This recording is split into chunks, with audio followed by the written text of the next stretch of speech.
आज अत्यंत पवित्र दिन है। वैष्णवों के लिए महामहोत्सव का दिन है।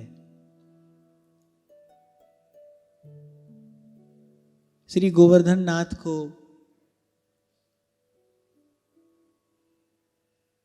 श्री नंद बाबा यशोदा मैया के समान लाड़ लड़ाने वाले, किसी लोकोत्तर अद्भुत विलक्षण रीति से प्रभु को दुलराने वाले समस्त वैष्णवों के आदर्श उपासकों के जीवन धन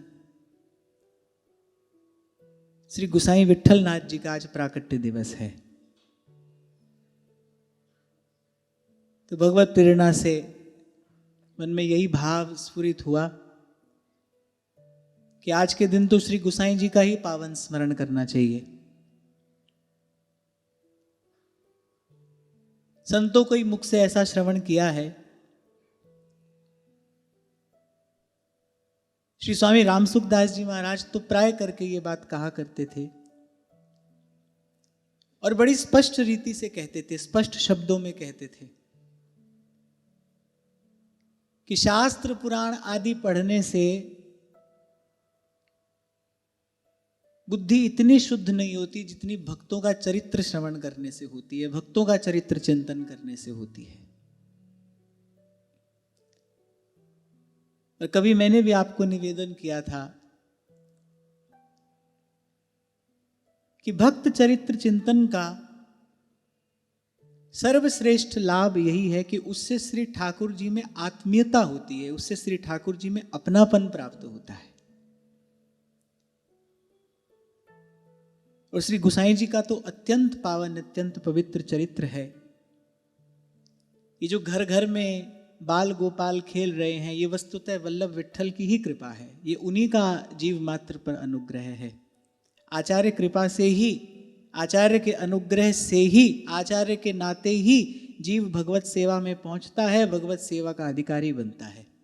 अन्यथा किसी भी दृष्टि से कोई विचार कर ले, जीव अनंत अनंत काल तक साधन करके भी इतनी सामर्थ्य अर्जित नहीं कर सकता कि वो भगवान की सेवा में पहुंच जाए, वो भगवत सेवा में पहुंच जाए।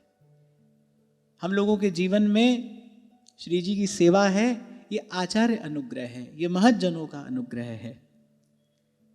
तो एक बार श्री गोसाई जी के प्राणधन श्री गोवर्धन नाथ का स्मरण करते हुए, वल्लभ विट्ठल का स्मरण करते हुए श्री गोसाई जी के पवित्र चरित्र में हम प्रवेश करेंगे। श्री जी तमरी शरण वल्लभ तमरी शरण, श्री जी तमरी शरण वल्लभ, श्री जी तमरी शरण वल्लभ तमरी शरण,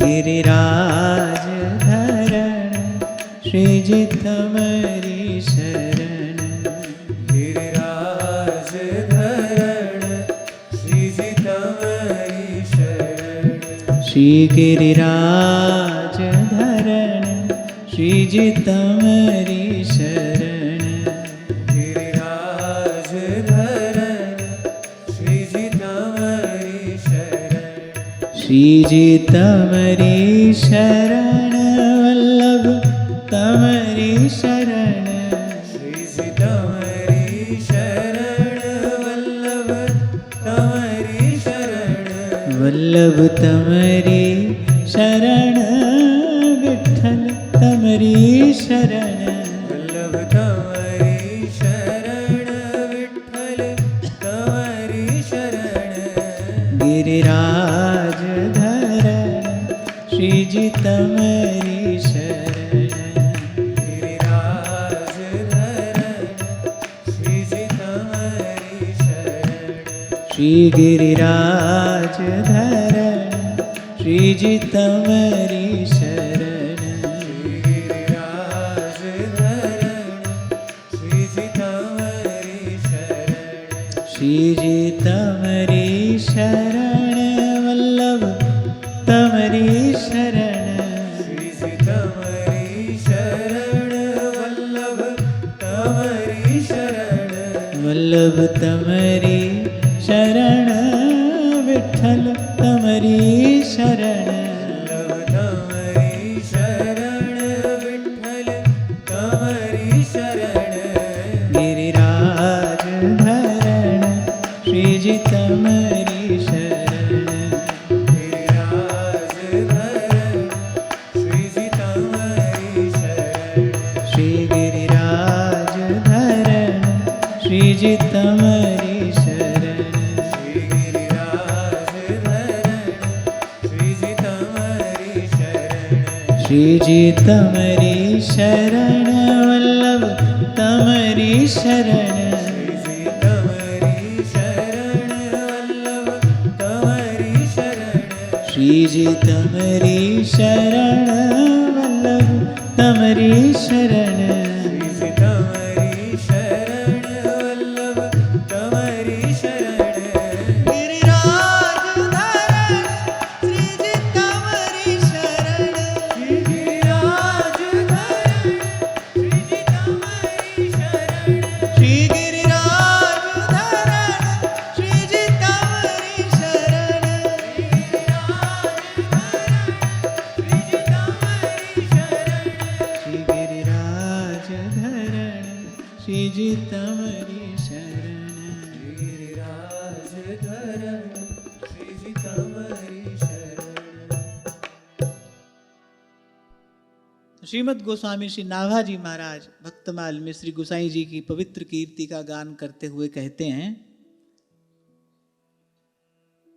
राग भोग नित विविध रहत परिचर्या तत्पर सज्जा भूषण बसन रचित रचना अपने कर वह गोकुल वह नंद सदन दीक्षित को सो है प्रगट विभो जहाँ घोष देख सुरपति मन मोह बल्लभ सुत बल भजन के कल युग में द्वापर कियो विठ्ठल नाथ ब्रजराज जो लाड़ लड़ाए के सुख लियो विठ्ठल नाथ ब्रजराज जो लाल लड़ाए के सुख लियो।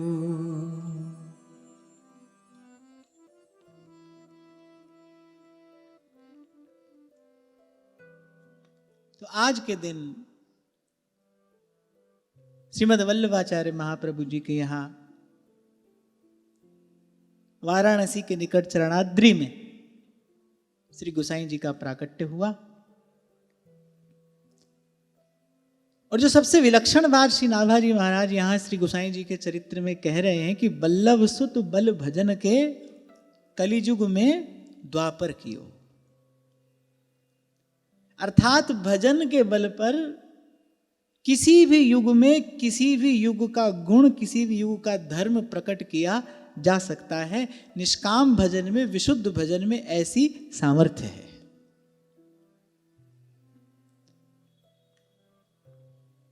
वात्सल्य भाव से परिपूर्ण आपका हृदय, जैसे नंद बाबा श्री यशोदा मैया किसी विलक्षण वात्सल्य भाव में भरकर श्री बाल कृष्ण को लाड़ लड़ाते हैं, दुलराते हैं, बिल्कुल ठीक उसी प्रकार श्री गोसाई जी ने श्री ठाकुर जी को दुलराया।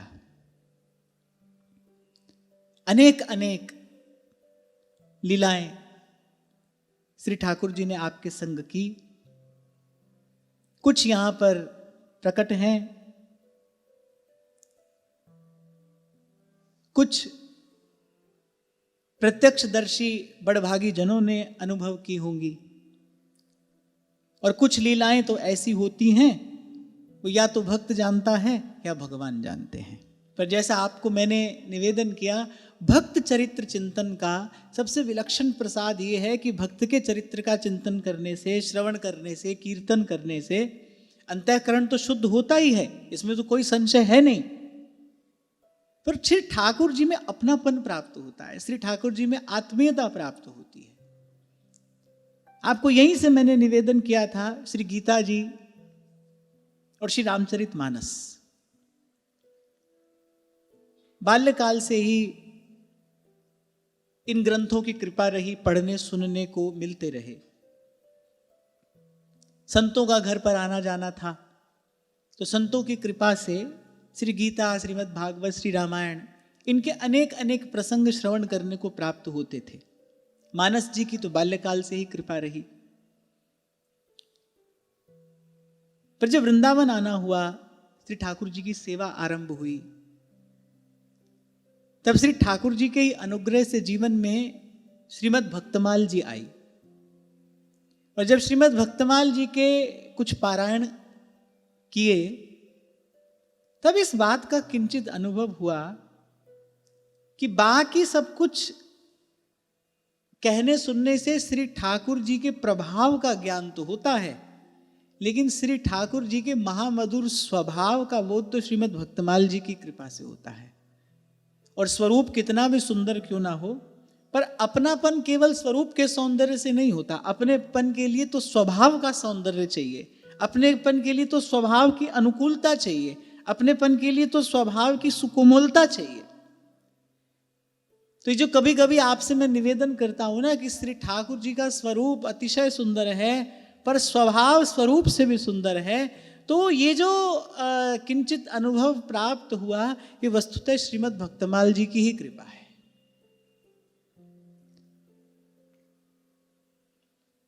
तो अनेक अनेक लीलाएं श्री ठाकुर जी आपके संग किया करते थे।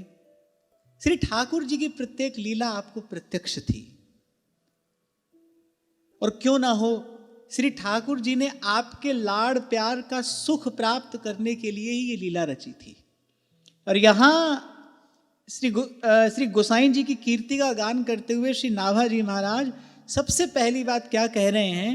राग भोग नित विविध रहत, परिचर्या तत्पर, सज्जा भूषण बसन, रचित रचना अपने कर।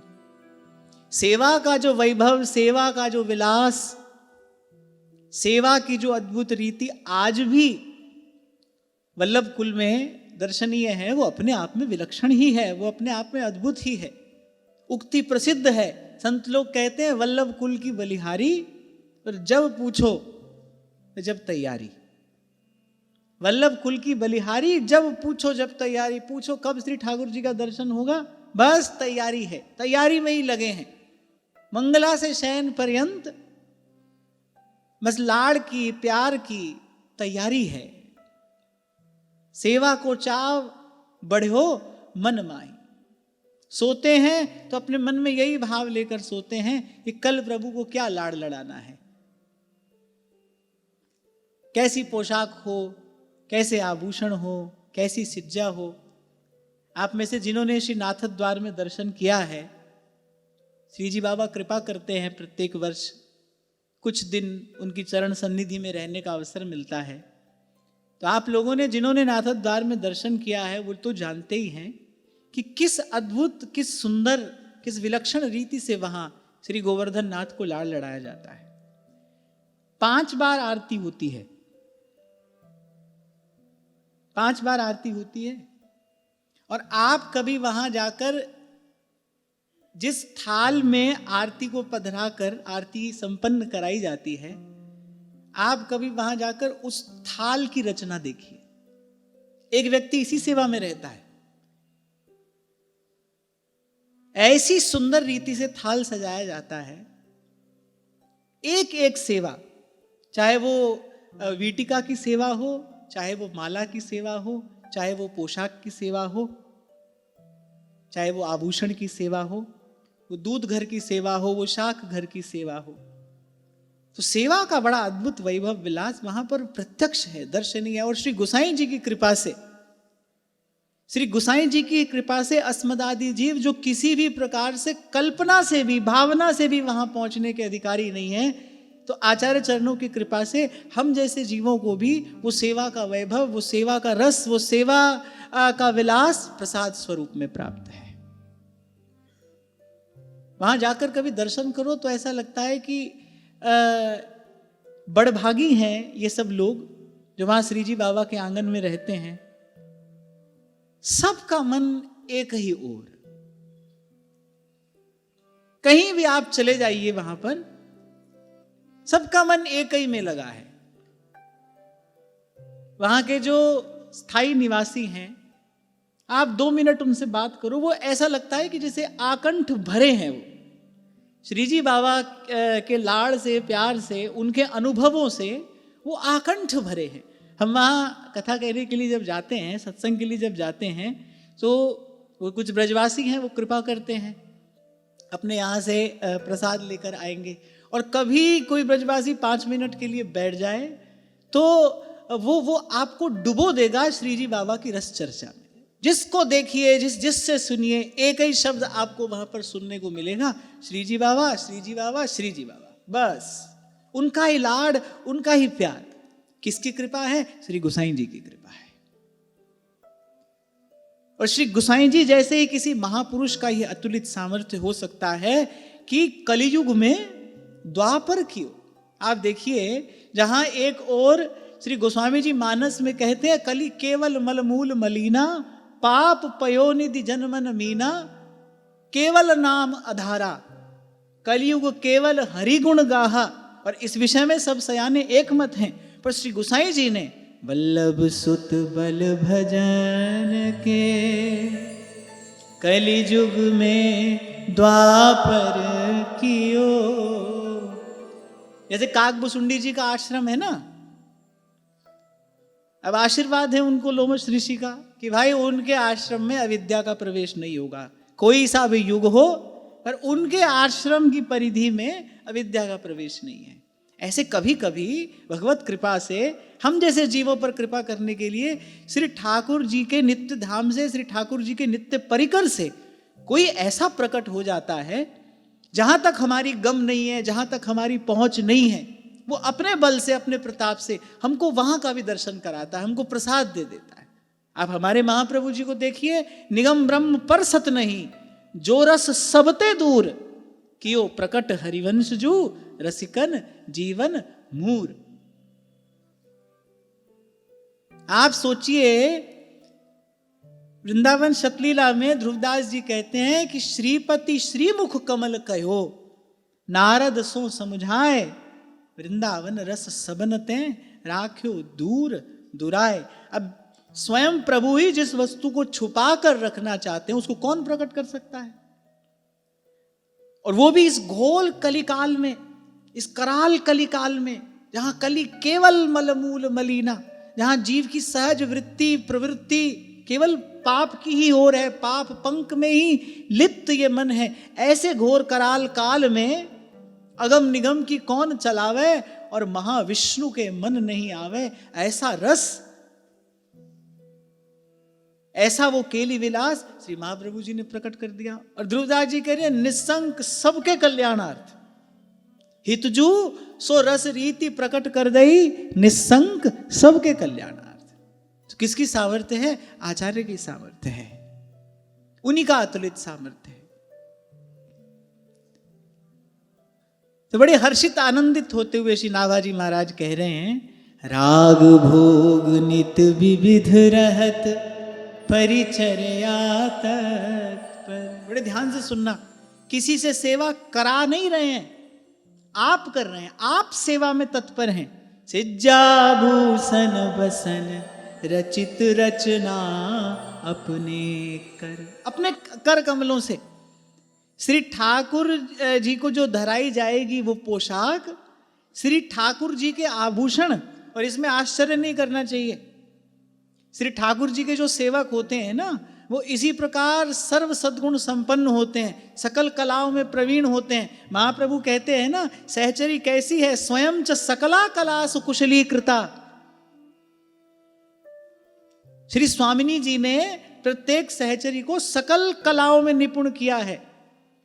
तो श्री ठाकुर जी को जो धराई जाएगी वो पोशाक, श्री ठाकुर जी के श्रीअंग पर पधराए जाएंगे वो आभूषण, श्री ठाकुर जी की शैया का सज्जा भूषण बसन, सज्जा भूषण बसन रचित रचना अपने कर।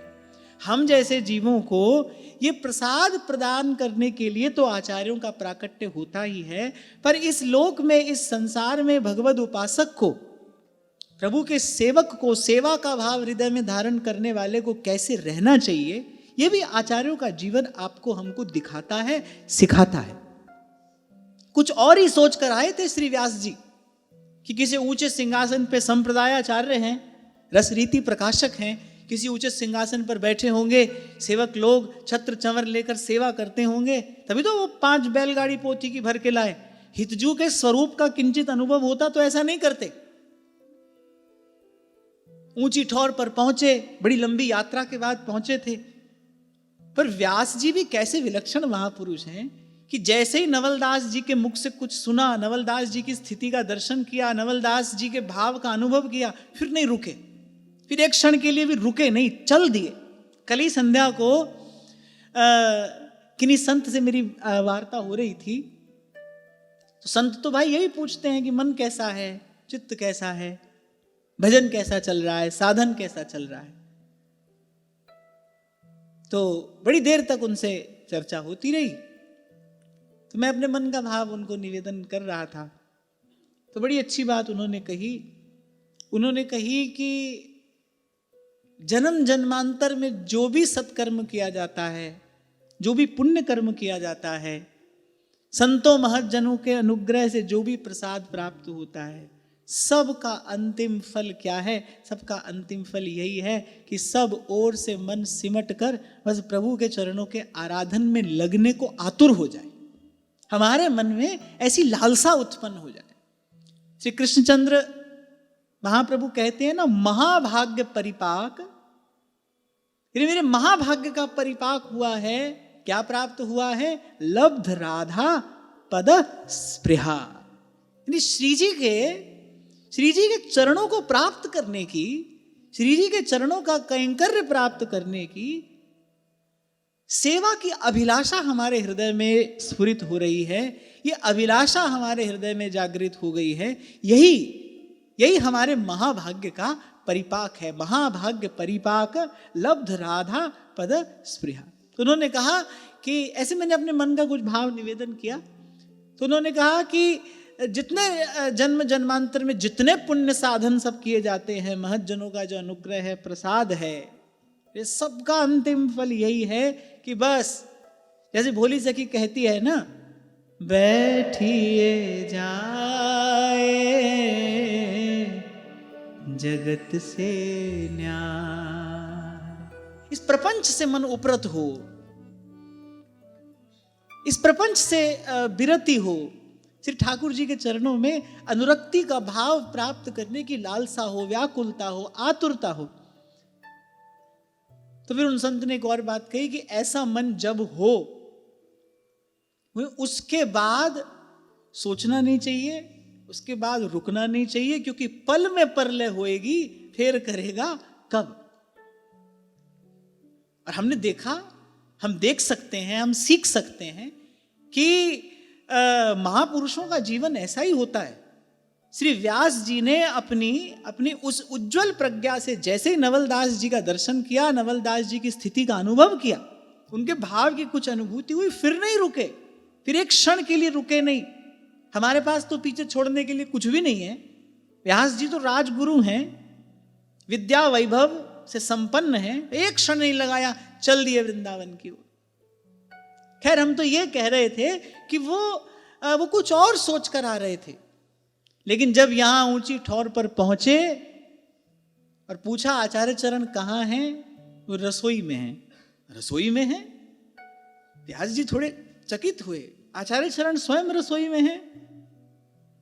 व्यास जी ने सोचा कि हो सकता है सेवा आदि का निरीक्षण करते हो, पर जाकर देखा वहां रसोई में तो आचार्य चरणों के अतिरिक्त और कोई है ही नहीं।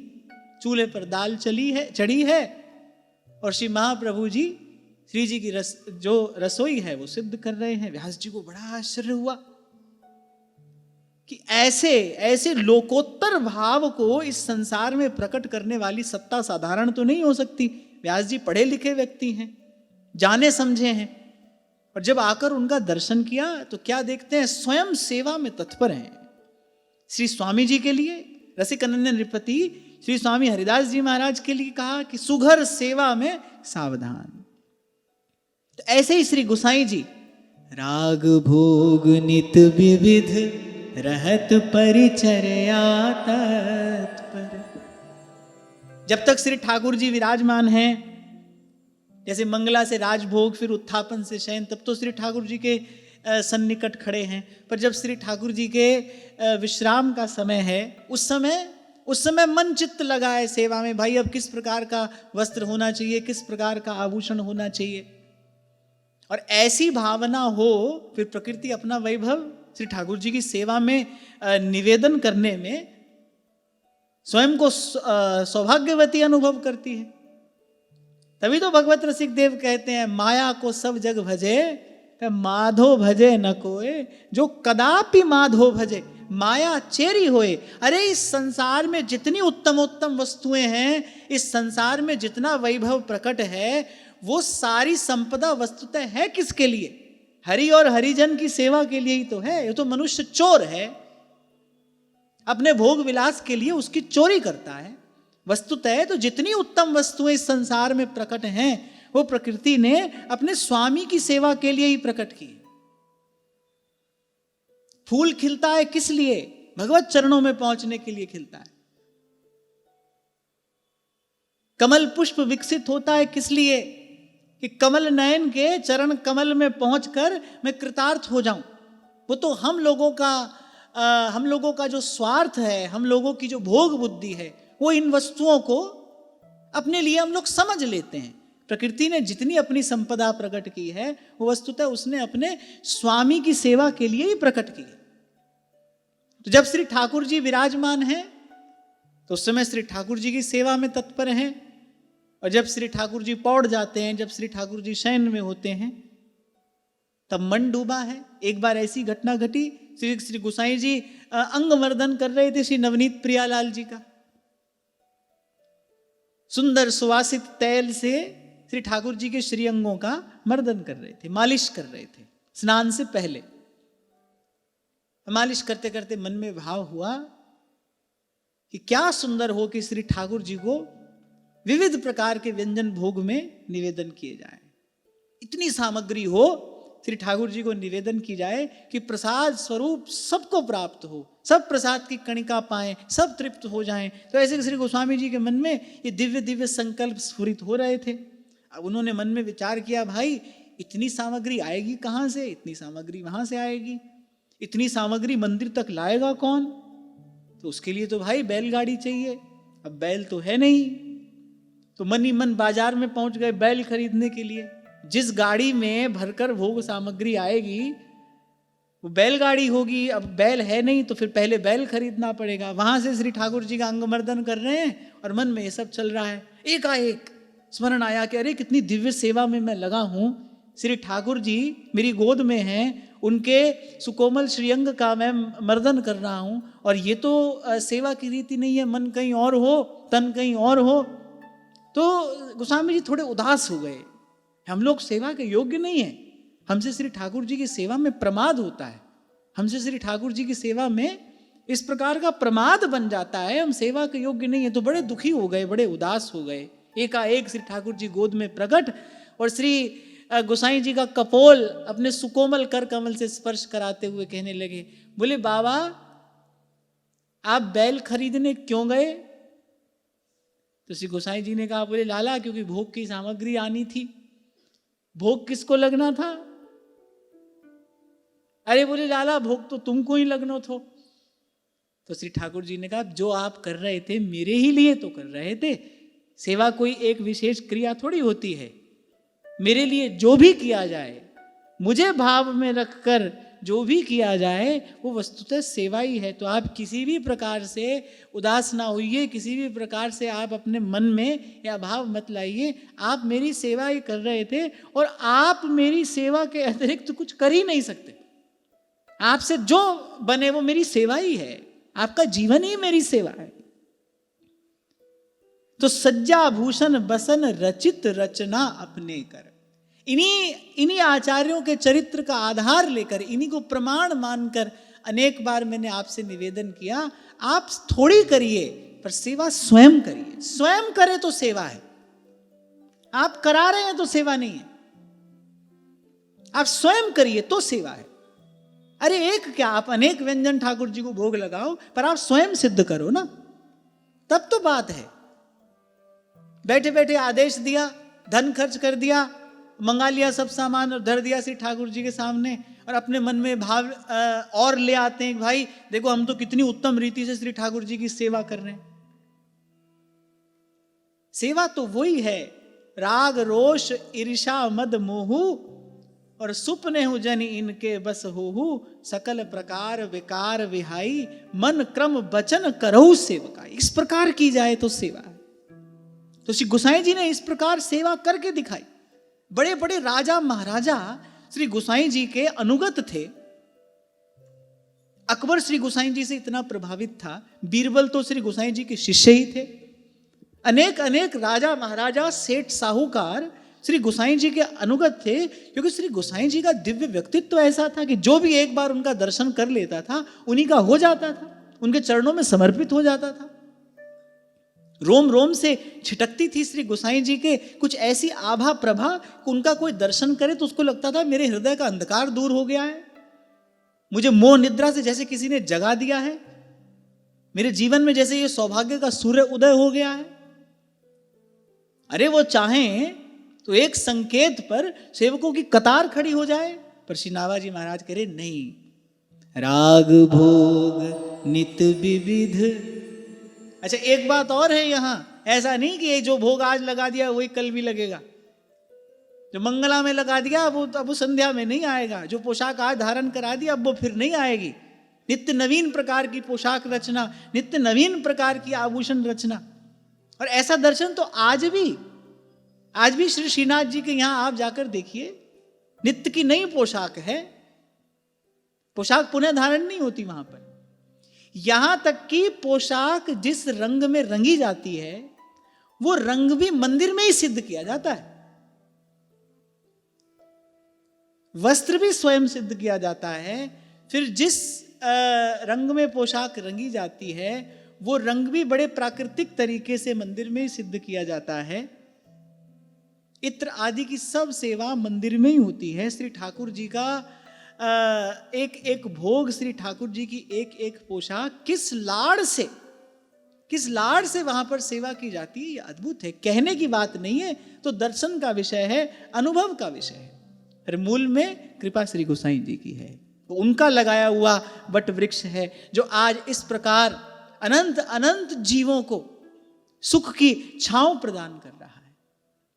देखो ये जो खुशबू है ये वस्तुतः आचार्यों की सेवा परिपाटी की खुशबू है। श्री ठाकुर जी का स्वरूप तो जहां है जैसा है वो अपने आप में पूर्ण ही है। अब ऐसा थोड़ी है कि इतने प्राचीन विग्रह कोई और नहीं है, उससे भी प्राचीन स्वरूप श्री ठाकुर जी के इस धराधाम पर विराजमान है। पर खुशबू किसकी है? वो जो आचार्यों की सेवा परिपाटी है ना, उसकी खुशबू है। आप बाजार से विग्रह ले जाते हो, उस दिन विग्रह कुछ और होता है। यदि आप लाड़ प्यार से उसकी सेवा करो, आप उसको लाड़ लड़ाओ, तो देखो फिर श्री ठाकुर जी अपना रस रूप जो है वो वहां पर प्रकट करते हैं। ठाकुर जी अपने स्वरूप का प्रकाश करते हैं। अब धीरे धीरे वो कुछ और हो जाता है। और अगर कोई उपासक लगा रहे तो फिर तो उपासक और उपास्य का तादात्म्य सिद्ध हो जाता है। रसिक पदरेणु श्री महाराज श्री के चरित्र में मैंने आपको सुनाया था, लाडली लाल में उनके ऐसे प्राण बसते थे कि महाराज श्री कहीं बाहर भी चले जाएं तो अगर सेवा में सेवा करने वाले से कोई त्रुटि, कोई अभाव हो जाए तो लाडली लाल जी महाराज श्री से जाकर कह देते थे।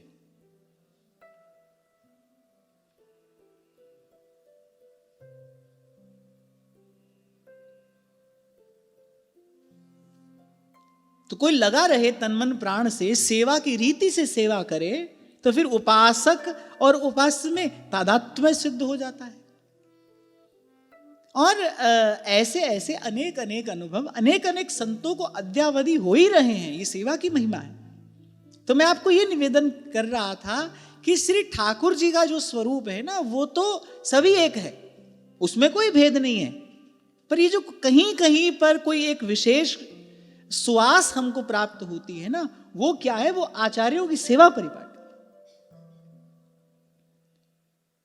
तो यहां ये बड़ी विलक्षण बात दर्शनीय है कि ऐसा अद्भुत वैभव, ऐसा अद्भुत प्रभाव होते हुए भी, ऐसे प्रतापी महापुरुष होते हुए भी, राग भोग नित विविध रहत परिचर्या तत्पर, सज्जा भूषण बसन रचित रचना अपने कर। अच्छा, वैसे भी बालक को जितना माता जानती है उतना कोई नहीं जानता। बालक को कब भूख लगती है, बालक की रुचि क्या है, बालक कब प्रसन्न है, ये सब बात माता जानती है और कोई नहीं जानता। प्रातः स्मरणीय श्री गोपालाचार्य जी महाराज बड़ी विचित्र विचित्र कथाएं वो सुनाया करते थे। एक बार किसी ने पूछा, बोले महाराज जी, ये जो सब कथा आप सुनाते हो, ये हमने कहीं पुराणों में तो पढ़ी नहीं है, तो ये सब कथाएं आप कहाँ से लेकर आते हो, ये कथाएं आप कहाँ से सुनाते हो? तो श्री स्वामी जी ने मुस्कुराते हुए उत्तर दिया, बोले बालक की सब बात माँ के पेट में होती है, उसको कहीं से पढ़ने नहीं जाना पड़ता, बालक की सब बात माता जानती है। तो ऐसे ही अब श्री गोसाई जी उसी भाव से श्री ठाकुर जी को दुलराते हैं। श्री नंद बाबा श्री यशोदा मैया के भाव से श्री ठाकुर जी को दुलराते हैं। तो इसीलिए श्री ठाकुर जी की एक एक सेवा अत्यंत लाड़ से, अत्यंत दुलार से, आपको शायद स्मरण हो, गत सत्र में मैंने आपसे कहा था, नाम स्मरण भी किया जाए ना श्री ठाकुर जी का, सेवक जी महाराज कहते हैं प्रीति सहित यह नाम कहाई। कोई दौड़ थोड़ी लगी है, कोई प्रतिस्पर्धा थोड़ी है, ऐसा भी नहीं कि इतनी संख्या में जप हमको पूरा करना है। एक एक नाम लीजिए बड़े प्रेम से, बड़े लाड़ से, अपने मन में ये भाव रखो कि ये श्री ठाकुर जी की नाम मूर्ति गुरुदेव ने मुझे प्रदान की है, अपने मन प्राण से मुझे इसको लाल लड़ाना है, अपने मन प्राण से मुझे इसको दुलराना है। हृदय के गाढ़तम अनुराग से नाम जप करना चाहिए। श्री ठाकुर जी के संबंध से जो भी किया जाए ना भाई, उसमें वस्तु का अभाव हो जाए कोई बात नहीं, उसमें क्रिया का अभाव हो जाए कोई बात नहीं, उसमें प्रेम का अभाव नहीं होना चाहिए, उसमें भाव का अभाव नहीं होना चाहिए। किसी दिन अनुकूल हो 56 भोग ठाकुर जी को लगाओ, किसी दिन व्यवस्था न हो दाल रोटी भी श्री ठाकुर जी को लगा रहे हो, पर बाहर वस्तु में परिवर्तन आ जाए लेकिन हृदय के भाव में अभाव नहीं होना चाहिए, भाव में कमी नहीं आनी चाहिए। और दूसरी बात जो हमको आचार्यों के जीवन से सीखने को मिल रही है, मैंने अभी आपको श्री महाप्रभु जी का प्रसंग भी निवेदन किया और श्री गोसाई जी के प्रसंग में भी यही कहा है, सज्जा आभूषण बसन रचित रचना अपने कर। जो करते हैं अपने हाथ से करते हैं। व्यास जी के जीवन में ऐसा दर्शन होता है। ठाकुर जी को पाग बांध रहे थे, एक बार बांधते बांधते थक गए, सिलसिले वस्त्र की पाग थी, बंधे ही नहीं रही थी। अब खैर गोसाई जी के जो आराध्य हैं वो तो बाल कृष्ण हैं, श्री व्यास जी के जो उपास्य हैं वो नित्य किशोर हैं। अब व्यास जी ने तो कहा, अब जब थक गए व्यास जी, खींच गए पर पाग बंधने में नहीं आई, अब व्यास जी ने वो सब वहीं का वहीं छोड़ा और आकर बैठ गए सेवा कुंज में, मानसी भावना में लीन हो गए। अब मानसी भावना भी व्यास जी की है भाई। जैसे स्वामी जी के लिए कहा, लगी समाधि विहार की छूटत नहीं दिन रैन। अब गए हैं तो पता नहीं कब लौट कर आएंगे। अब प्रातःकाल श्रृंगार की बेला थी, संध्या हो गई वहीं सेवा कुंज बैठे बैठे। अब जब वापस आए तो क्या देखा, श्री जुगल किशोर जी ने क्या सुंदर पेचदार पाग बांधी है। व्यास जी के नेत्र सजल हो गए। व्यास जी ने कहा, हाँ ठीक है, मैं तो किसी भी प्रकार से ऐसे बांध नहीं सकता था, मुझे तो ऐसी पाग बांधनी आती नहीं, तो आप मुझसे क्यों कर बंधवाने लगे? पर व्यास जी ने कहा, अरे मुझसे लेकिन पहले ही कह दिया होता कि लाओ पाग दे दो, हम स्वयं बांध लेंगे। इस प्रकार श्री ठाकुर जी से हास विनोद कर रहे हैं। पर ये सौभाग्य किसको सुलभ है? जो आप सेवा में लगा है, जो आप सेवा में लगा है। और वैसे भी जिससे प्रेम होता है, जिसके प्रति स्नेह का भाव होता है, जिसके प्रति लाड़ प्यार का भाव होता है, उसका कोई कार्य तो वैसे भी किसी से कराया नहीं जाता, किसी से कराकर संतोष नहीं होता।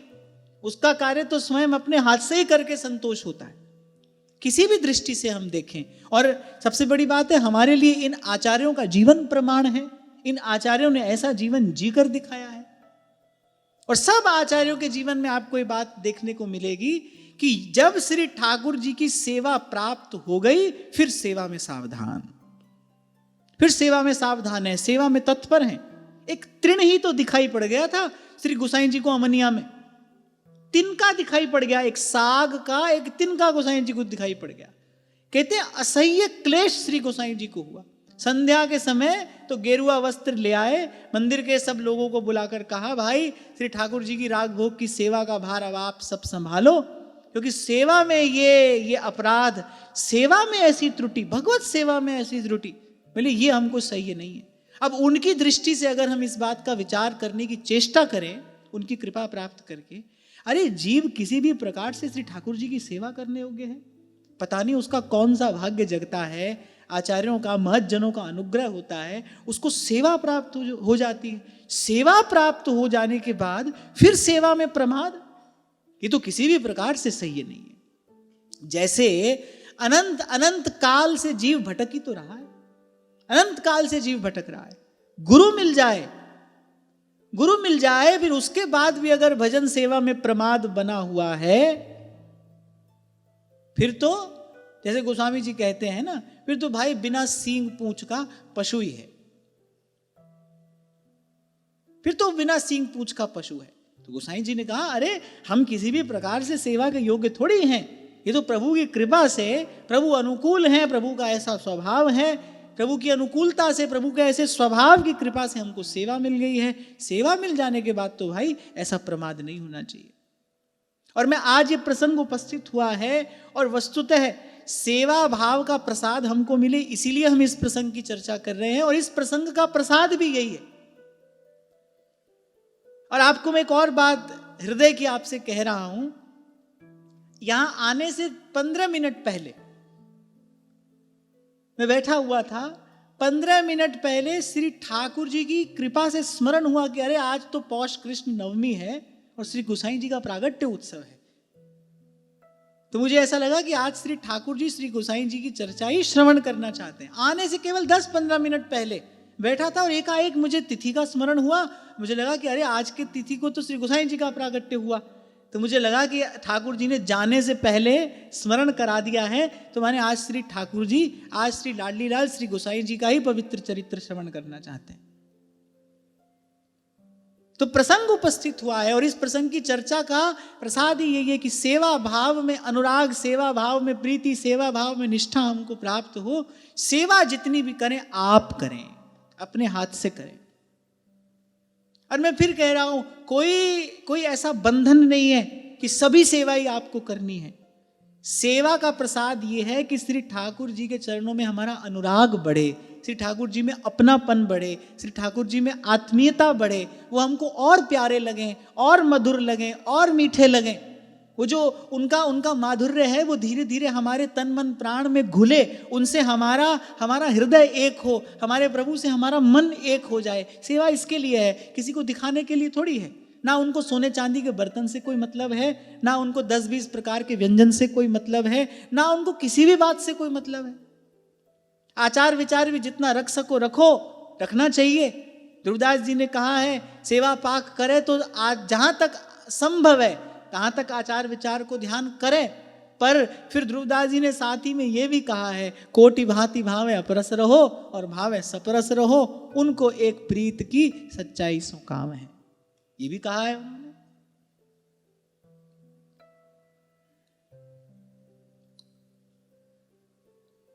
तो सेवा जितनी भी करें हम करें, एक वस्तु श्री ठाकुर जी को भोग लगाओ, पर स्वयं सिद्ध करो।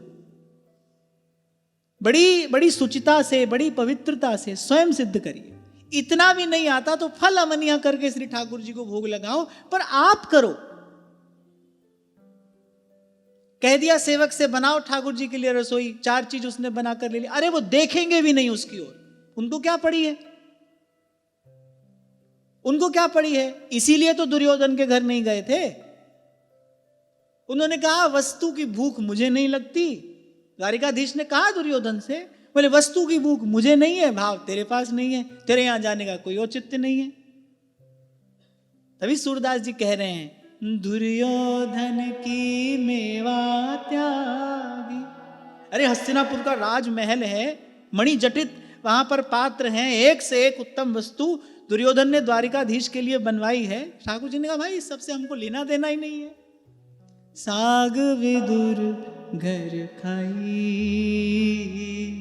सबसे ऊंची प्रेम सगाई, सबसे ऊंची प्रेम सगाई। जब पिछली बार ये चर्चा हुई थी और मैंने कहा था ना, ये अनेक अनेक प्रकार के व्यंजन जो बाजार से मंगा कर आप ठाकुर जी को भोग लगाते हो, इसमें तो अपना स्वार्थ है, तो अपनी जिह्वा का स्वाद है, उसमें अपना लोभ है।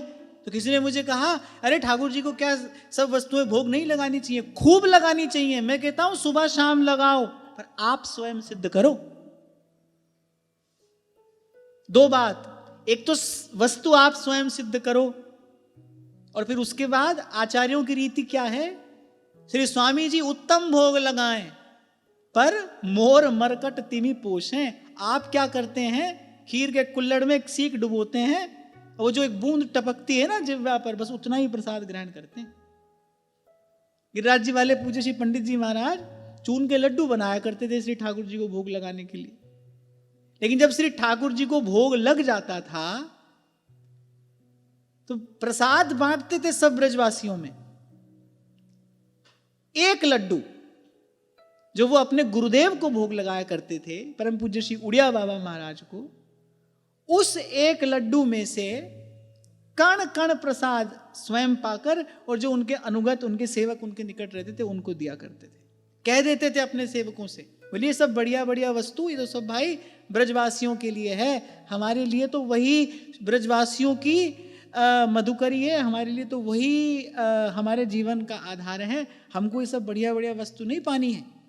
अब नए नए बालक कभी मान लो सेवा में आए तो, लेकिन पंडित जी बड़ा साध कर रखते थे उनको, किसी भी प्रकार से पात्र में छिद्र ना होने पाए। तो किसी ने लिख कर भेजा था मुझे, क्या ये सब नहीं करना चाहिए? खूब करना चाहिए, दिन रात करिए, मैं तो कहता हूं रसोई में ही रहो, पर स्वयं सिद्ध करो और श्री ठाकुर जी को निवेदन करके प्रसाद बांटो, कर्ण प्रसाद पाओ और बांटो। देखो ऐसा करो, देखो कितनी सेवा भावना है, कितने पानी में हम हैं, दूसरे दिन पता पड़ जाएगा। साधक की रहनी तो जैसी है ना भाई, वो तो वैसी ही होनी चाहिए। यहां श्री ठाकुर जी को ये सब राग भोग निवेदन करने की बात कही गई है, अपना पेट भरने के लिए कहीं नहीं कहा गया है। ऐसा कोई वर्णन कहीं पर भी प्राप्त नहीं होता है। और मैं बड़ी विनम्रता पूर्वक की बात कह रहा हूं, हम लोग जो अपने आप को श्री जी के सेवक कहते हैं ना, हमने श्री जी की सेवा के नाम पर ऐसी बहुत सारी अवांछित वस्तुओं का, अवांछित भावों का अपने जीवन में संग्रह कर लिया है। श्री जी को भोग लग रहा है, श्री जी को भोग लगा और बस बैठ गए पाने। और फिर क्या कहते हैं, बोले खूब चक्क प्रसाद पाओ, खूब चक्क प्रसाद पाओ। तो भाई ये आचार्य जिस रहनी से रहे, आज तक बड़े बड़े भगवत प्राप्त महानुभाव, बड़े बड़े साधक संत जिस रहनी से रहते आए हैं, वो सब क्या अर्थहीन है? वो उसका कोई मूल्य नहीं है। वो आदर्श श्री ठाकुर जी ने इस संसार में प्रकट कराया किसके लिए? अगर हमारी बात ठीक है, अगर हमारा चलना ठीक है, अगर हमारी रहनी ठीक है, फिर तो भाई ये सब आचार्यों की जो रहनी है, श्री ठाकुर जी ने इस संसार में इसको प्रकट किया, फिर तो इसका कोई अर्थ ही नहीं रह जाता, इसका कोई मूल्य ही नहीं रह जाता। हम लोगों ने श्री जी की सेवा के नाम पर अपने जीवन में इतना संग्रह बढ़ा लिया, हमारे आहार का नियम संयम सब समाप्त हो गया। प्रसाद पा रहे हैं, प्रसाद पा रहे हैं। अरे प्रसाद पाने की कुछ रीति भी तो है, प्रसाद पाने की कुछ विधि भी तो है। किस रीति से प्रसाद पाना चाहिए? निष्पक्ष होकर कभी आत्मविश्लेषण करेंगे तो पाएंगे भाई इस सब के मूल में अपना स्वार्थ है। और इसीलिए ध्रुवदास जी सावधान करते हैं, खान पान सुख चाहत अपने, तिनको प्रेम छुवत नहीं सपने। श्री जी की सेवा के नाम पर हमने इतना संग्रह अपने जीवन में कर लिया। श्री जी की सेवा के नाम पर ही रात को 10 बजे बैठ के पा रहे हैं अपना समोसा पुआ पूड़ी, क्या है? प्रसाद है। ये बात तो आपको डॉक्टर भी बता देगा, ये बात आपको वैद्य भी बता देगा, और ये बात आपको कोई साधक संत भी बता देगा कि अगर आपका पेट ठीक नहीं है तो आप भजन नहीं कर सकते। सीधी सरल सी बात है, सुनने में ऐसे लगता है बड़ी साधारण सी बात है। आपका अगर पेट ही ठीक नहीं है तो आप भजन नहीं कर सकते। क्यों? क्योंकि अगर आपका पेट ही ठीक नहीं होगा, आप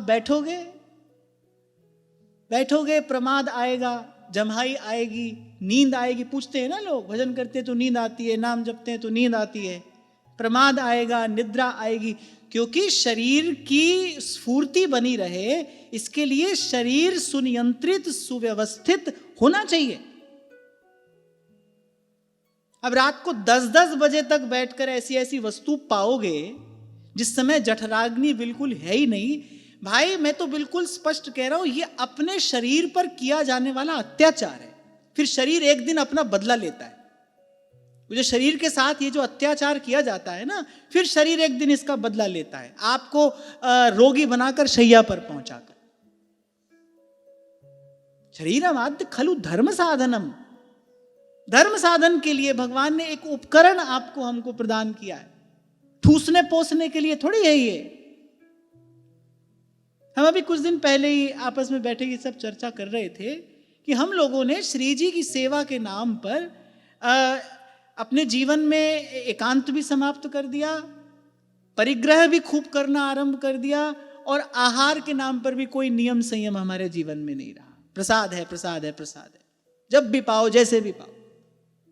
प्रसाद की महिमा तो है, सर्वोपरि है। प्रसाद के बल पर तो भगवान की माया को जीता जाता है, लेकिन प्रसाद में प्रसाद बुद्धि होनी चाहिए ना। प्रसाद को प्रसाद की विधि से, प्रसाद की रीति से ग्रहण करना चाहिए।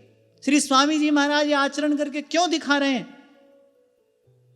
श्री स्वामी जी महाराज ये आचरण करके क्यों दिखा रहे हैं? वो जैन व्यापारी श्री महाप्रभु जी के नाम मात्र के कीर्तन की कृपा से जिसकी प्राण रक्षा हो गई, और वो अपार धन श्री महाप्रभु जी के चरणों में लेकर आया, महाप्रभु जी ने उस पर दृष्टिपात भी नहीं किया। वही ब्रजवासियों की बेझर की रोटी श्री ठाकुर जी को भोग लगा रहे हैं। आज भी हमारे यहाँ मंदिर में अभी वो मर्यादा का पालन हो रहा है ना, राजभोग में वो टूक प्राप्त होता है ना, वो रोटी श्री ठाकुर जी को भोग लगा रहे हैं, उसी में अपना निर्वाह करते हैं। भाई इन आचार्यों ने जिस रीति से इस रस रीति का निर्वाह किया है, उसका भी तो कोई अर्थ होगा, उसका भी तो कोई मूल्य है। या हम आज अपनी मनमानी ढंग से जो करते चले जा रहे हैं वही करते जाएंगे और वहां पर पहुंच जाएंगे जहां ये सब लोग गए हैं।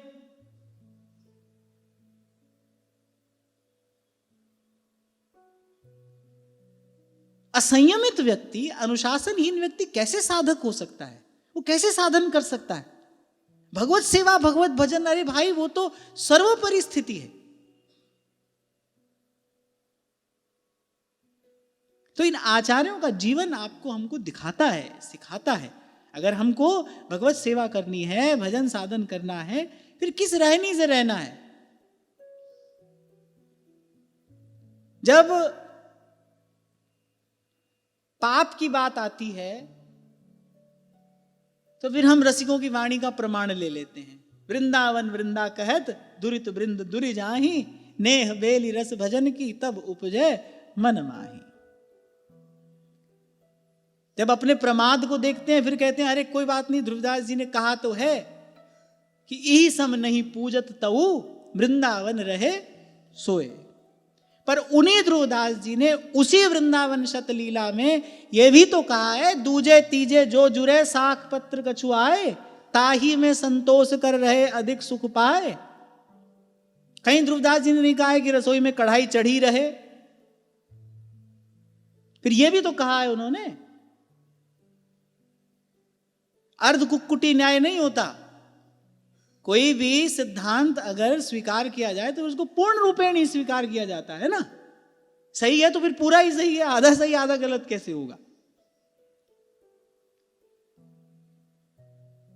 तो सेवा करें, आप करें, स्वयं करें। उत्तमोत्तम राग भोग श्री ठाकुर जी को निवेदन करो, पर आप स्वयं सिद्ध करो।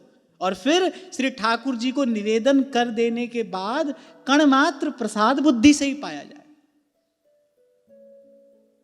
और उसके बाद अपने शरीर की प्रकृति देखते हुए, शरीर जिस प्रकार से स्वस्थ रहे, शरीर जिस प्रकार से सदा रहे, शरीर जिस प्रकार से दुखी ना हो, शरीर जिस प्रकार से कष्ट ना पाए, शरीर में जिस प्रकार से भजन के लिए उत्साह स्फूर्ति बनी रहे, उसी प्रकार का आहार ग्रहण करना चाहिए। फिर आगे कहते हैं, वह गोकुल वह नंद सदन दीक्षित को सो है, प्रगट विभव जहां घोष देख सुरपति मन मोह। चिनावाजी महाराज कह रहे, या तो वो नंद बाबा का आंगन था जिसके वैभव को देखकर इंद्र भी मोहित हो जाता था। ब्रह्मा जी चतुरानंद देखो कछुक वृंदा विपिन प्रभाव। ब्रह्मा जी कहते थे, भाई ये हमारी सृष्टि की रचना तो नहीं है। जयति तेधिकम जन्म नाव्रज श्रयत इंदिरा शश्वदत्र ही। या तो नंद बाबा के आंगन का वो वैभव था, यहां तीनों लोगों की सुषमा, तीनों लोगों की शोभा, तीनों लोगों की संपदा जहां जहां ब्रजभूमि में सेवा करने के लिए प्रस्तुत हो गई है, श्री ठाकुर जी के चरण चूमने को लालायित है। और फिर या श्रीमद गोस्वामी नाभाजी महाराज कह रहे हैं, या फिर श्री गोसाई विठल नाथ जी ने अपने भजन के बल पर अपने आंगन में उस नंद बाबा के समय के वैभव को प्रकट करके दिखाया है। वल्लभ सुत बल भजन के कलियुग में द्वापर कियो, विठल नाथ ब्रजराज जो लाल लड़ाए के सुख ली। अरे अपने लाल को लड़ाकर सुख लिया। एक बार श्री ठाकुर जी को दूध पिला रहे थे। ठाकुर जी ने एक घूंट दूध पिया और वो जो दुग्ध का पात्र होता है ना, बेला कहते हैं उसको, ठाकुर जी ने उसको हटा दिया। गोसाई जी ने पूछा, क्या क्या हुआ? बोले, इतनी अधिक मिश्री मिला दी है आपने, पिया ही नहीं जा रहा है मुझसे। अब कभी कभी क्या होता है ना, बालक की खाने की इच्छा नहीं होती, दूध पीने की इच्छा नहीं होती, तो बहाना बनाता है, पेट भरा है, ऐसा है वैसा है। पर माँ को उसके पोषण की चिंता है। माँ किसी भी प्रकार से मनुहार कर करके माँ कहती है, अच्छा बेटा थोड़ा खा ले, थोड़ा पी ले। ऐसे ही ठाकुर जी ने हटा दिया दूध का पात्र और कहा, इतना मीठा मिला दिया, इतनी मिश्री मिला दी है आपने, मुझसे पिया ही नहीं जाता। श्री गोसाई जी जानते हैं उनका स्वभाव, बोले बहाना बनाते होंगे। खूब मनुहार कर करके श्री ठाकुर जी को थोड़ा दूध पिलाया। अब अगले दिन गोसाई जी ने मिश्री कम मिलाई। श्री ठाकुर जी ने अगले दिन फिर वही लीला की, एक घूंट पिया फिर हटा दिया। बोले, अरे इतना फीका है, पिया ही नहीं जा रहा है, रुचि ही नहीं रहा है, सुहा ही नहीं रहा है, इतना फीका है। श्री गोसाई जी ने कहा, आज तो ये बात पक्की हो गई, तो बहाना ही बनाते हैं। अब तो गोसाई जी पीछे पड़ गए, खूब मनुहार की। अब वो पूरा पात्र दूध का श्री ठाकुर जी को पिलाई दिए। अब तीसरे दिन श्री गोसाई जी ने मिश्री न्यारी रख दी, बिना ही मिलाए दूध सन्मुख रख दिया। श्री ठाकुर जी ने कहा, ये क्या लीला है? बोले, लीला मेरी नहीं, लीला तो आपकी है। 2 दिन से लीला तो आप कर रहे हैं। कभी आपको मिश्री अधिक प्रतीत होती है, कभी कम प्रतीत होती है। तो श्री गोसाई जी ने कहा कि ऐसा करिए, जय जय आज आप ही मिला लीजिए। श्रुतियां जिसको सर्वविद कहती हैं, जो सर्वज्ञ सर्ववित, वो श्री ठाकुर जी बैठ गए, भोला भाला सा मुख है, और कह रहे बाबा मोह तो मिलानो आनो ही आवे ही ना है। बाबा ये सब मुझे नहीं आता है, जो करो आप ही करो, मुझे ये सब नहीं आता है। अब गोसाई जी ने कहा जो काम स्वयं को ना आता हो वो दूसरा जैसे करके दे वैसा ही करा लेना चाहिए। बोले स्वयं तुमको मिश्री मिलाना आता नहीं, और हमारी मिलाई हुई तुमको भाती नहीं, हमारा मिलाया हुआ दूध तुमको सुहाता नहीं, कभी कहते हो कम है, कभी कहते हो अधिक है। तो ऐसा श्री गोसाई जी ने थोड़ा सा श्री ठाकुर जी को कहा, बस ऐसा कहना था। श्री ठाकुर जी के नेत्र सजल हो गए, आकर गोसाई जी के हृदय से लग गए, छाती से चिपट गए। यही गोसाई जी चाहते थे, श्री ठाकुर जी आकर हृदय से लगे, श्री गोसाई जी के नेत्र सजल हो गए। भक्त भगवान दोनों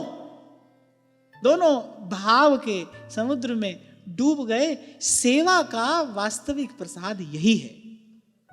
सेवा श्री ठाकुर जी का सामीप्य प्रदान करती है। पहले सेवा से श्री ठाकुर जी में आत्मीयता का विकास होता है, श्री ठाकुर जी में अपनापन बनता है, अपनापन बढ़ता है,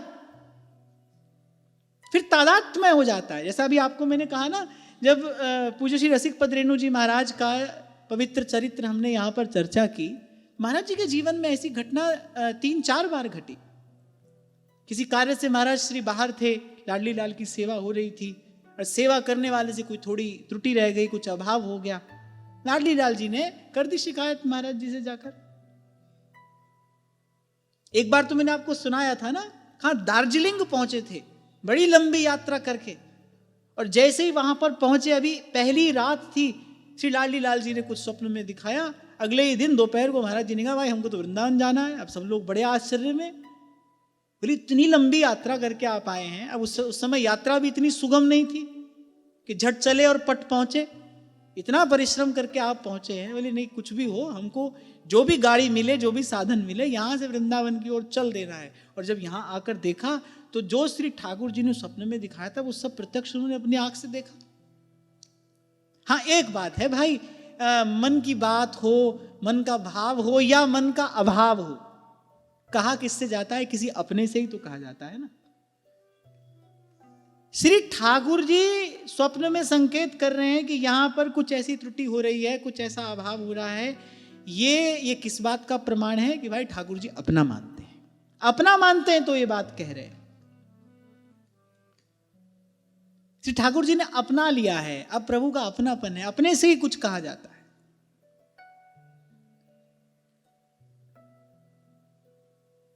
ऐसे ही एक बार बंदर से भयभीत होकर चिपक गए श्री गोसाई जी से।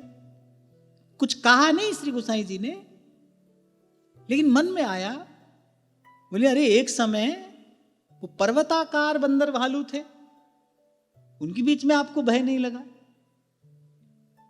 ठाकुर जी ने कहा नहीं बाबा ये बात नहीं चलेगी। एक म्यान में 2 खड्ग देखी सुनी न कान, एक म्यान में 2 तलवार नहीं रह सकती। आप या तो मेरे माधुर्य का भजन करो, और फिर आपको देखना है तो फिर मेरा ऐश्वर्य देख लो। फिर तो सहस्त्र शीर्षा सहस्त्रपाद, आपको ऐश्वर्य देखना है तो ऐश्वर्य देखो, फिर नहीं तो मेरे माधुर्य का ही भजन करो। फिर तो मैं आपका बालक हूं, और बालक का बंदर से डर जाना बड़ा स्वाभाविक है। ये यहां से श्री ठाकुर जी का स्वभाव परिलक्षित होता है। ये यथा माम प्रपद्यन्ते तांस तथैव भजामि। तथैव माने वैसा ही, आप जितना उनको अपना मानोगे वो उतना आपको अपना मानेंगे, आप जैसे उनको अपना मानोगे वो वैसे ही आपको उत्तर देंगे। ये यथा माम प्रपद्यन्ते, अपने इस स्वभाव को देखकर। अच्छा व्यक्ति अपने स्वभाव के अधीन होता है ना, ठाकुर जी भी अपने स्वभाव के अधीन है। क्रोधी व्यक्ति कभी कभी कह देता है, वो बुरा मत मानना, हमारा स्वभाव थोड़ा ऐसा है, हमको गुस्सा आ जाता है। ऐसे श्री ठाकुर जी अपना स्वभाव देखते हैं, फिर ठाकुर जी संत का स्वभाव देखते हैं, तभी कहते हैं भाई मोते संत अधिक कर लेखा।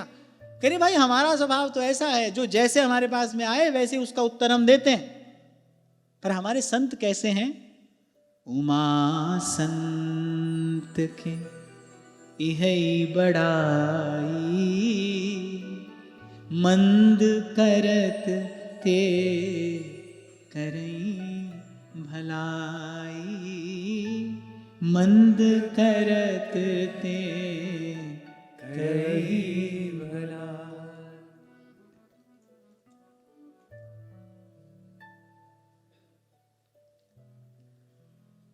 ऐसे ही एक दिन शयन के समय मचल गए ठाकुर जी। अब श्री गोसाई जी का ऐसा भाव था, वो नित्य नवीन प्रकार से शैया रचना करते थे। आपको पता है 64 कलाओं में सेज रचना भी एक कला है।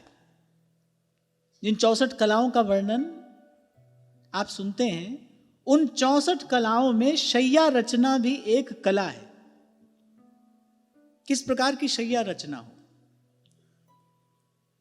और आरंभ में ही मैंने कहा कि गोसाई जी सर्व कला प्रवीण हैं, सर्व सद्गुण संपन्न हैं। ये जो अष्ट छाप का प्रसाद संसार को मिला, ये गोसाई जी की ही कृपा है। 4 शिष्य श्रीमद वल्लभाचार्य महाप्रभु के, 4 स्वयं श्री गोसाई जी के। श्री गोसाई जी ने 8 पहर की सेवा बांधी।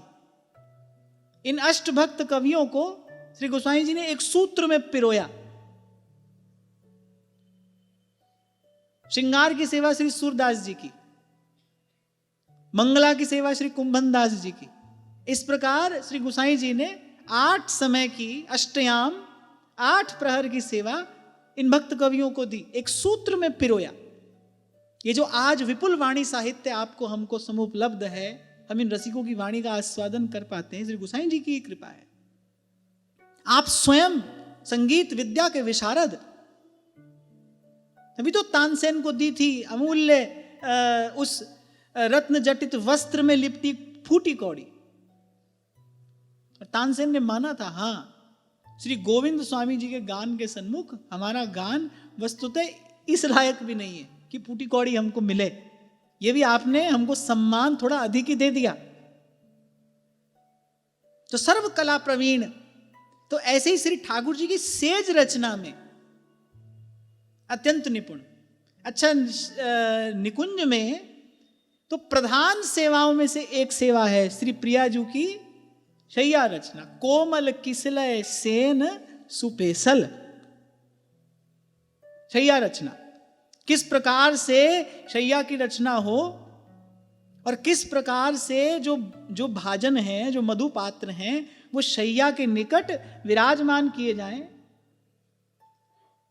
भाजन कनक विविध मधुपूरित। महाप्रभु क्या कहते हैं? धरे धरनी पर क्या है? हेज। हेज माने बड़ी सुंदर रीति से श्री शैया के निकट उनको विराजमान किया गया है। फिर शैया रचना में सहचरियां अत्यंत निपुण हैं। शैया रचना ऐसी हो कि युगल जब उस शैया को देखें तो उनके हृदय में मिलन का भाव उद्दीप्त होना चाहिए। जैसे भोजन ऐसा हो, ऐसे परोसा हो कि देखकर न भी भूख हो तो भूख लगाए, खाने की इच्छा हुआ है। ऐसे शैया की रचना सहचरियां इस प्रकार करती हैं कि उस शैया को देखकर श्री प्रियाजू के मन में श्री लालजू से मिलन का भाव जो है वो उद्दीप्त होना चाहिए। और फिर 64 कलाओं में एक कला है शैया रचना, सेज रचना। तो गोसाई जी बड़े निपुण थे और अपने भाव से नित्य नवीन प्रकार की सेज रचना श्री ठाकुर जी के निमित्त किया करते थे। एक दिन ठाकुर जी मचल गए। गोसाई जी ने बिछौना बिछाया, बोले ठीक नहीं है, कुछ और बिछाइए। श्री गोसाई जी ने कुछ और बिछाया, बोले नहीं इसमें भी आनंद नहीं आ रहा है। 3, 4, 5, 6, 10 श्री गोसाई जी ने बिछौने बदले। अब भाई गोसाई जी का शरीर जो था ना थोड़ा स्थूल था, कुछ अवस्था भी अधिक थी। इनके लिए जब कोई थक जाता है ना, इनको बड़ा आनंद आता है। मैया पीछे भाग भाग कर थक गई। जब थक गई ना, जब थक गई मैया, तब कन्हैया हाथ आ गए। ऐसे इनके लिए, इनके निमित्त थकने में बड़ा सुख है, थकने में बड़ा आनंद है। तो गोसाई जी थक गए, थोड़े श्रमित हो गए। बड़ा दिव्य वपु श्री गोसाई जी का, मस्तक पर कुछ प्रस्वेद कण उभर आए। अब श्री ठाकुर जी को दया आई। अनेक प्रकार की शैयाएं गोसाई जी ने बिछाई, फिर उठाई, फिर बिछाई, फिर उठाई। जब श्री गोसाई जी थक गए, फिर श्री ठाकुर जी ने हाथ पकड़ा, बोले बाबा बैठो। बोले जय जय आपके शयन को समय है। अरे बोले बैठो। बैठ गए। श्री ठाकुर जी ने अपना शीश रखा श्री गोसाई जी की गोद में। बोले आप समझ नहीं रहे थे, आपकी सेज रचना तो अद्भुत है, उसमें किसी प्रकार की कोई त्रुटि नहीं हो सकती, पर आज आपकी गोदी में सोने की मेरी इच्छा थी, आज मैं आपकी गोद में सोना चाहता था, इसीलिए मैं सब लीला कर रहा था, पर आप मेरे हृदय की बात समझ नहीं रहे थे। मुझे आपकी गोद में सोना है, और वैसे भी बाबा जैसा सुख मुझे आपकी गोद में सोकर मिलता है, वैसा किसी उत्तमोत्तम शैया पर सोकर भी नहीं मिलता। श्री गोस्वामी जी श्री ठाकुर जी का स्वयं पर अनुग्रह है, जानकर अनुभव कर कर विभोर हो गए। हाँ, एक बात तो कहनी पड़ेगी भाई, ऐसा सुख केवल सेवक को ही मिलता है। श्री ठाकुर जी का सर्वाधिक स्नेह, श्री ठाकुर जी की सर्वाधिक प्रीति अगर किसी पर है तो वो सेवक पर है। ऐसी प्रभु करत दास पे प्रीति, सेवक के समान उनको प्यारा और कोई भी नहीं है। श्री जानकी जी से सेवक का ही तो अपराध हो गया था। श्री लक्ष्मण जी को कुछ कठोर वचन उन्होंने कह दिए, श्री लक्ष्मण जी का हृदय आहत हो गया, सेवक का अपराध हो गया। श्री रघुनाथ जी से वो सह्य नहीं हुआ। श्री जानकी जी श्री ठाकुर जी की आत्मा है, आह्लादिनी है वो। तभी जब श्री हनुमान जी मिले अशोक वाटिका में, तो श्री जानकी जी ने कहा, आप दोनों के चरण पकड़कर मेरा प्रणाम कहना, मुझसे श्री लक्ष्मण जी का अपराध हुआ, और मैं जानती हूं प्रभु ने मुझे अपने से दूर किया क्यों है, क्योंकि मुझसे प्रभु के सेवक का अपराध हो गया है, इसलिए प्रभु ने मुझे अपने आप से दूर कर दिया है। पर प्रभु करुणा निधान है, शील निधान है, दया निधान है, अब मुझ पर दया करें। और कहा कि लक्ष्मण जी से चरण पकड़कर मेरे अपराध की क्षमा याचना करना। और जब श्री हनुमान जी ने सब बात जो कि त्यों आकर बताई, जैसे ही श्री ठाकुर जी ने सुना, श्री जानकी जी ने क्षमा याचना कर ली। बस ठाकुर जी ने कहा अब चलो, अब एक क्षण का भी विलंब नहीं होना चाहिए, अब यह कार्य पूर्ण हो जाना चाहिए। बस श्री ठाकुर जी उठे और चल दिए। पर जब तक उस अपराध का मार्जन नहीं हुआ, अच्छा प्रभु आप भी तो कष्ट सहते रहे, रोते रहे, श्री जानकी जी का असह्य वियोग श्री ठाकुर जी ने सहा, सब सहते हैं प्रभु, लेकिन अपने भक्त का, अपने सेवक का अपराध ठाकुर जी नहीं सहते। और सेवक के अपराध का एक ही दंड ठाकुर जी देते हैं, अपने से दूर कर देते हैं, स्वयं से दूर कर देते हैं। लेकिन वो भी जनक सुता जग जननी जानकी, अतिशय प्रिय करुणा निधान की। श्री जानकी जी भी समझ गई, मुझसे भक्त का, मुझसे सेवक का अपराध हो गया, प्रभु किसी भी अपराध तो क्षमा करेंगे। अवगुण करे समुद्र सम गिनत ना अपनो जान, पर प्रभु अपने भक्त का अपराध क्षमा नहीं करते, और वही अपराध मुझसे बन पड़ा है, इसीलिए प्रभु ने अपनी चरण सेवा से मुझे दूर कर दिया है। एक बार एक चूड़ी पहनाने वाली आई, 7 पुत्र श्री गोसाई जी के, बड़ी सुंदर सुंदर चूड़ियां उसके पास। श्री गोसाई जी ने कहा हवेली चली जाओ और 7 पुत्र वधुओं को चूड़ी पहना दो, मोल हमसे ले लेना आकर। अब वो गई, 7 को चूड़ी पहनाई, 8वां कर कमल और सन्मुख आ गया, घूंघट में मुख है, 8वां कर कमल सन्मुख है। चूड़ी वाली ने ऐसा सुंदर, ऐसा कोमल कर पहले देखा नहीं था। उसने कहा वैसे तो मेरे भंडार में ऐसी कोई भी चूड़ी नहीं है जो इन कर कमलों में धराई जा सके, इन कर कमलों में जो शोभित, तो ऐसी कोई भी चूड़ी मेरे पास नहीं है। पर बड़ा आग्रह था कि मेरे हाथ में भी चूड़ी पहनाओ, तो जो उसके पास उत्तमोत्तम चूड़ी थी कर कमल में उसने धारण करा दी।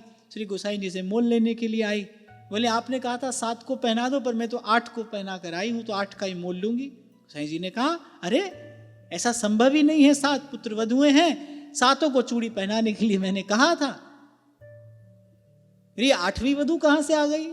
चूड़ी वाली ने कहा मैं सौगंध खाकर ये बात कहती हूं, आपसे झूठ नहीं कहती, आप स्वयं जाकर देख लीजिए, अगर मेरी बात झूठी हुई तो मैं सब मोल छोड़कर चली जाऊंगी। अब श्री गोसाई जी ने कहा अरे चलो ठीक है, ये 8 का ही दाम इसको दो। लेकिन उनके मन में ये बात बनी रही कि भाई 7 पुत्र वधुएं हैं, अब चूड़ी वाली भी लग तो रहा था कि सत्य कह रही है, वो 8वीं पुत्रवधू की बात उनको समझ में नहीं आई।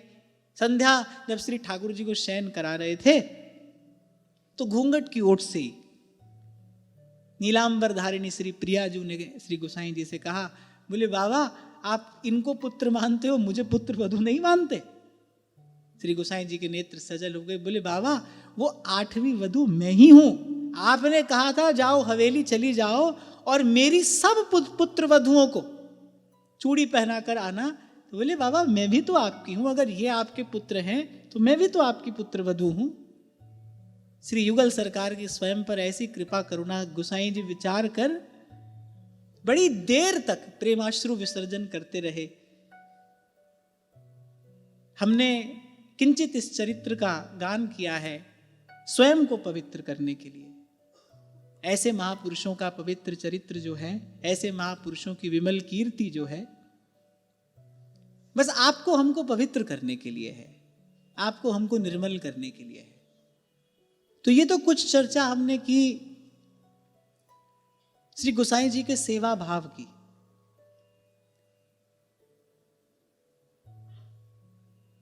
लेकिन बाह्य जगत में जो उनका व्यक्तित्व दर्शनीय था वो भी लोकोत्तर चरित्र है। बड़ी अद्भुत बात है, श्री कृष्णदास अधिकारी जी ने कुछ विवाद की स्थिति उत्पन्न हुई और श्री गोसाई जी का ड्योढ़ी दर्शन बंद कर दिया, श्री गोसाई जी का दर्शन बंद करा दिया। श्री गोसाई जी दूर बैठे बैठे श्री ठाकुर जी के मंदिर की ध्वजा का दर्शन करते थे और अपने हृदय के भाव, अपने हृदय की पीड़ा, अपने हृदय की वेदना श्री ठाकुर जी को लिख लिख कर भेजा करते थे। अच्छा, श्री ठाकुर जी को जो वीटिका निवेदन की जाती है, श्री ठाकुर जी उसी पान के पत्ते पर उगार से श्री गोसाई जी की पत्रिका का, उस विनय पत्रिका का, उस प्रीति पत्रिका का उत्तर लिखकर भेजा करते थे। गोसाई जी का ड्योढ़ी दर्शन बंद था। कुछ विवाद की स्थिति परिवार में ऐसी उत्पन्न हो गई। गोसाई जी छोटे पुत्र श्री वल्लभाचार्य महाप्रभु जी के, जो बड़े पुत्र थे उनका असमय गोलोकवास हो गया। उनके जो पुत्र थे वो अवस्था में अभी छोटे थे। श्री गोसाई जी ने कुछ काल तक सेवा का भार संभाला। अब कुछ परिस्थिति ऐसी उत्पन्न हो गई, भाई ये संसार है, सदा से यहाँ ऐसा चलता आया है, चलता रहेगा। तो श्री गोसाई जी का ड्योढ़ी दर्शन बंद हो गया। पर हमको ऐसा लगता है भाई, अपने किसी विशेष अनुरागी जन के हृदय में छिपे किसी विशेष भाव को प्रकट प्रत्यक्ष कराने के लिए ठाकुर जी ऐसी लीला करते हैं। अपने हृदय की विरह वेदना छटपटाया करते थे श्री गोसाई जी। ठाकुर जी का दर्शन नहीं हो पा रहा है, दर्शन ही जिनका जीवन है उनको दर्शन नहीं हो पा रहा है, प्राण धारण करना कठिन हो रहा था।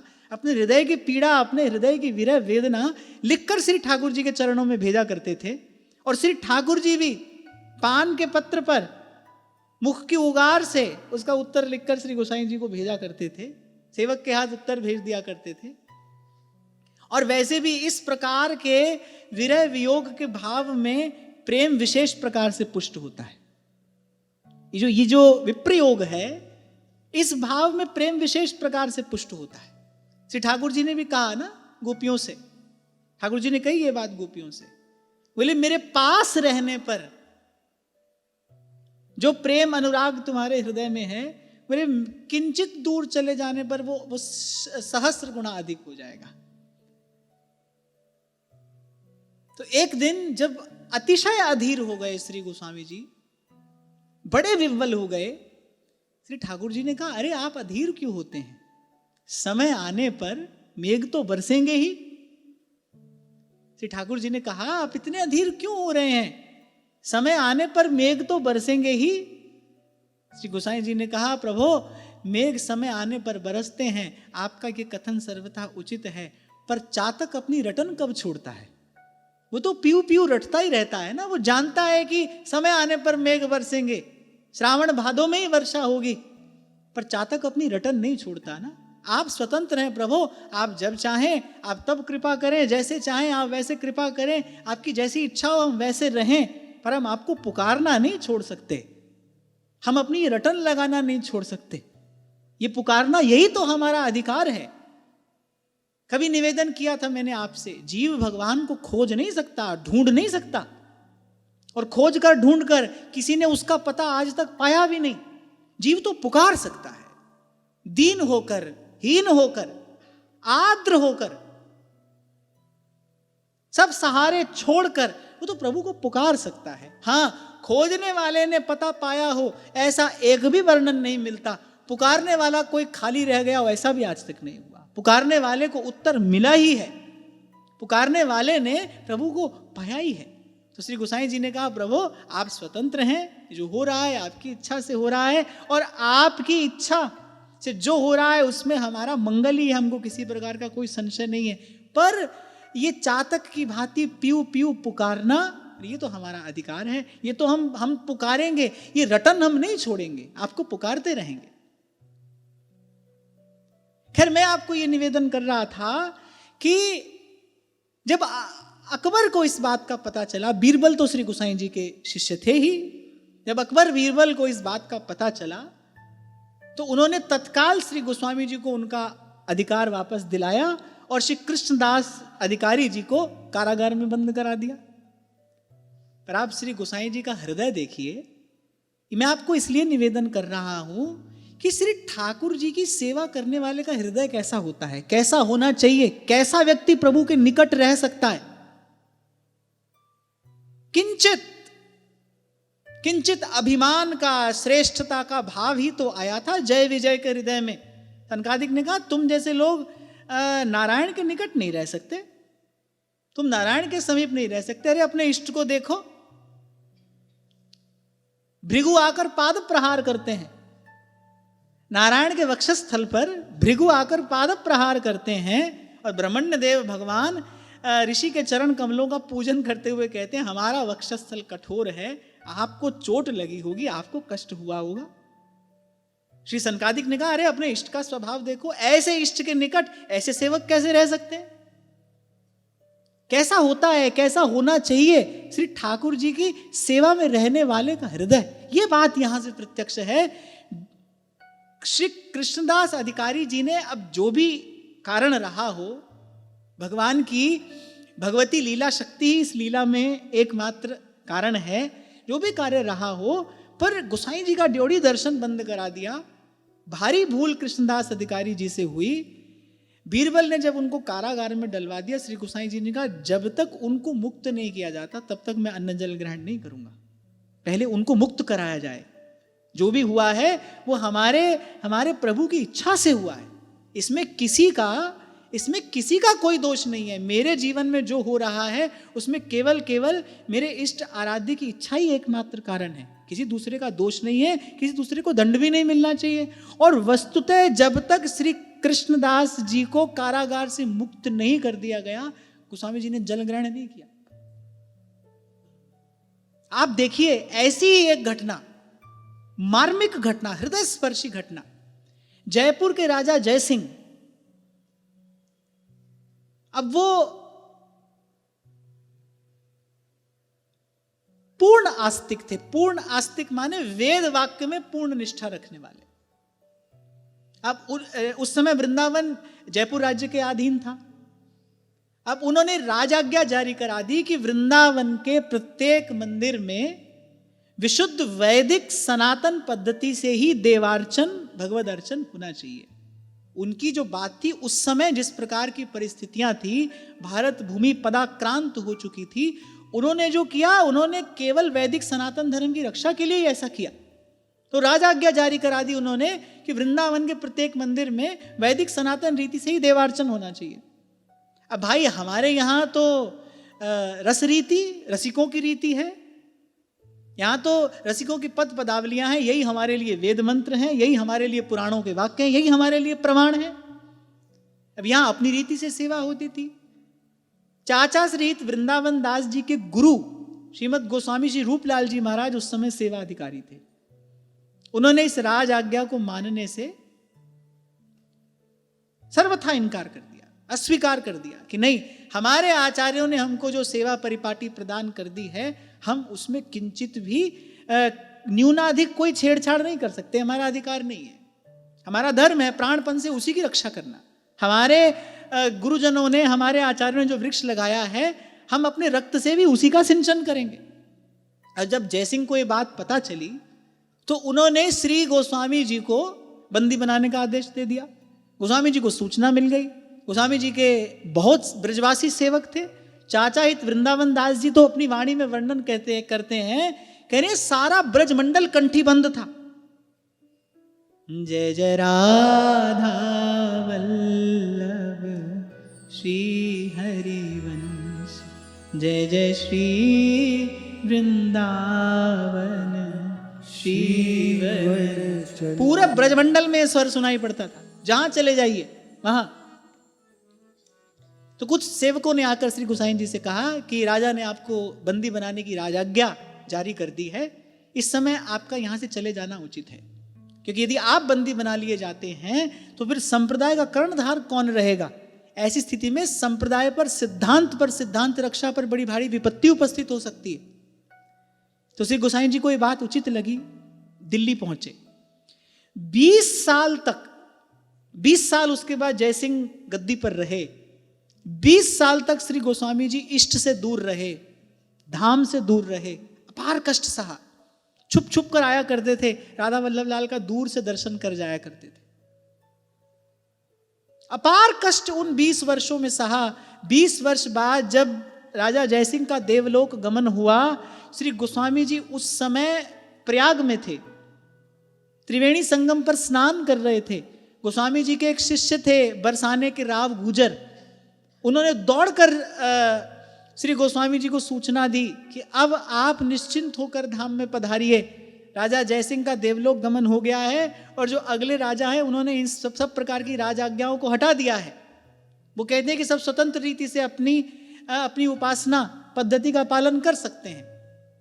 तो आपके मार्ग का जो सबसे बड़ा कंटक था, अब वो दूर हो गया है, आपके मार्ग की सब बाधाएं दूर हो गई हैं। राव गुजर तो बड़े प्रसन्न थे, वो तो बड़े हर्षित प्रफुल्लित होकर श्री गोसाई जी को सब सूचना दे रहे थे। गोसाई जी स्नान कर रहे थे, त्रिवेणी संगम में खड़े, कहते हैं गोसाई जी के नेत्र सजल हो गए, दुखी हो गए।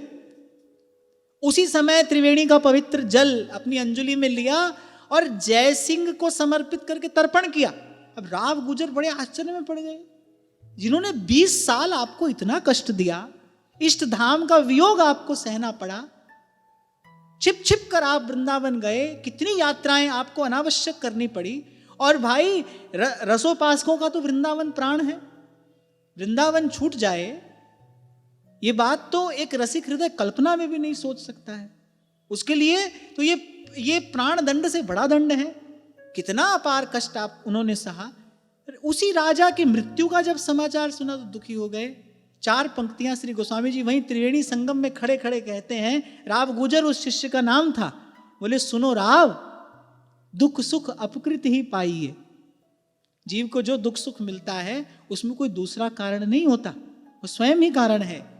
सुनो राव, दुख सुख अपकृत ही पाइए, अरे काहू को ना दोष न मन पछताइए।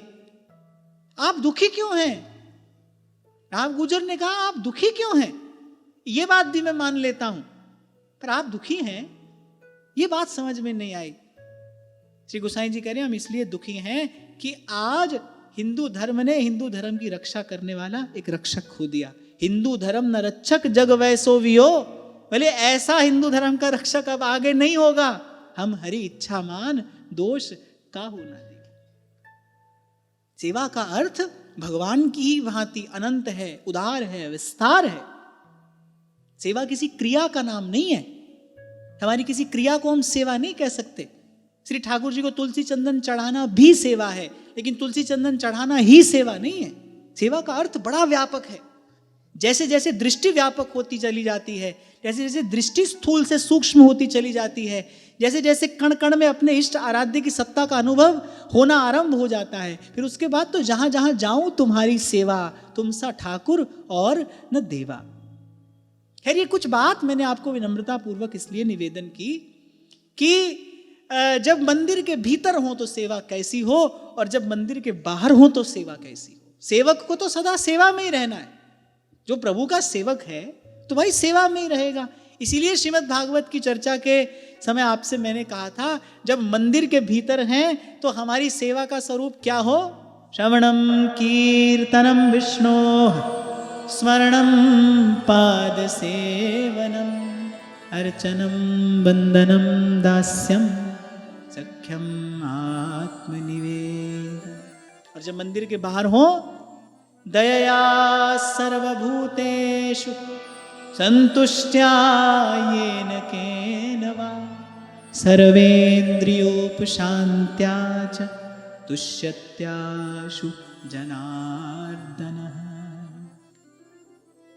तो सुचिता, पवित्रता, उदारता, सरलता, राग द्वेष से राहित्य, धैर्य, गांभीर्य, माधुर्य, इस प्रकार अनंत अनंत गुण हैं भगवान के सेवक के। हम भी प्रभु के सेवक कहलाते हैं। हमको हमारे आचार्यों की कृपा से ये सौभाग्य प्राप्त हुआ है। प्रयास करें कि ये इन सब सद्गुणों का संचय हो। तभी मेरे महाप्रभु कहते हैं, ताते भैया मेरी 100 कृष्ण गुण संचु। कैसे भूल जाते हैं 3 लोक के प्रभु अपनी प्रभुता, 3 लोक का ठाकुर अपनी ठकुराई भूल जाता है ना जब अपने भक्त की सेवा में आता है। प्रेम के बस अर्जुन रथ हाँ क्यों भूल गए ठकुराई, सबसे ऊंची प्रेम सगाई, सबसे ऊंची प्रेम सगाई। तो श्री ठाकुर जी की कृपा से, श्री ठाकुर जी की प्रेरणा से प्रभु ने समय पर यह प्रेरणा दी। श्री गोसाई जी का पवित्र चरित्र यथामति मैंने गान किया, वो भी इसीलिए कि हमारा तन मन प्राण, हमारा जीवन पवित्र हो। किसी ऐसे सद्गुण का हम अपने जीवन में संचय कर पाए जिससे हमारे इष्ट को सुख हो, जिससे हमारे इष्ट की प्रसन्नता हो। तो आज की वार्ता यहीं श्री लाडली लाल जी के श्री चरणों में निवेदन करते हुए महाराज श्री के चरणों में प्रणाम। पूज्य संत चरण पधारे हैं, आपको प्रणाम। आप सबके हृदयस्थ हित प्रभु को, भाव प्रभु को नमन।